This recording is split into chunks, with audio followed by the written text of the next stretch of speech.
All of that happening in just a matter of hours Monday morning. And today we're learning more about those who were killed.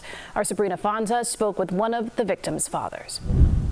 Erica, this father is getting ready to drive hours from Columbus, Ohio to see his son's body at the medical examiner's office. He told us about his son's time in the Marines, said that his goal was to protect his neighbors and his country. I need to come to get the body and come to find a place to bury him here in Columbus.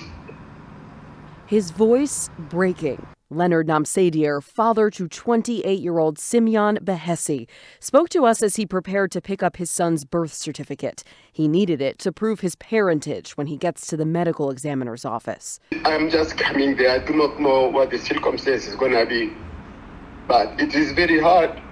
It's very, very hard right now. He suspects his son was on the train going to get a hot breakfast when a gunman walked onto his train car and shot him. The two lived in Columbus, Ohio, where Bihesi enlisted in the Marines. His dad said after training, he came home to take care of his father before being called to serve his country. He wanted to contribute to the security of the United States. Following his return from the Marines and the government seizing their family home in a foreclosure case. They took everything from the house, and when he came back, he did not just feel the young man I used to know. I saw a different change of disappointment and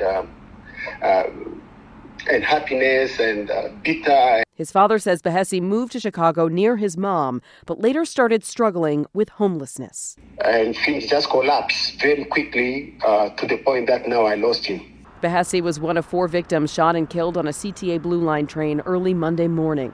A CTA employee found him, as well as 60-year-old Adrian Collins, 64-year-old Margaret Miller Johnson, and a final victim, a 52-year-old man who has not been identified. He is a person who believed that human beings should be equal, and he believed that there should be a rule of law. Bihesi's father says his son suffered extended mental anguish and depression after they lost their home. He had wanted to be a police officer for the Columbus Police Department. He's survived by his parents, 2 sisters, and brother.